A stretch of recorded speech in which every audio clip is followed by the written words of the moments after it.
नमस्कार मित्रांनो पी.एम. किसान योजनेच्या 22व्या हप्त्यासंदर्भात अखेर आनंदाची बातमी आली आहे. 2-3 दिवसांपूर्वी आपण अपडेट घेतली होती की 22वा हप्ता 13 मार्च 2026 रोजी वितरित केला जाणार आहे.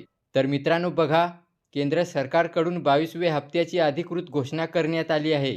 येत्या 5 दिवसात शेतकऱ्यांना तुम्ही इथे पाहू शकता पी.एम. किसान योजनेचा 22वा हप्ता वितरित केला जाणार आहे. पी.एम. किसान योजनेचा 22वा हप्ता 13 मार्च 2026 रोजी संध्याकाळी 5 वाजता हा आसाममधील गुवाहाटी येथून लाभार्थ्यांना वितरित करण्यात येणार आहे.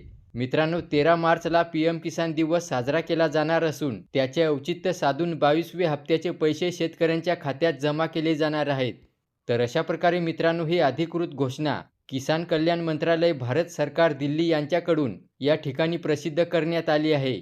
तसेच खाली बघा, प्रधानमंत्री किसान सन्मान निधी योजनेच्या 22व्या हप्त्याच्या माध्यमातून देशातील 9 कोटी लाभार्थ्यांना 18,650 कोटी रुपये हे पी.एम. किसान दिवसानिमित्ताने हस्तांतरित केले जाणार आहेत. तेव्हा मित्रांनो बघू शकता, 13 मार्च 2026 रोजी संध्याकाळी 5 वाजता 22वा हप्ता शेतकऱ्यांना वितरित केला जाणार आहे. व्हिडिओला लाईक करा आणि चॅनेल सबस्क्राईब केला नसेल तर सबस्क्राईब अवश्य करा. धन्यवाद.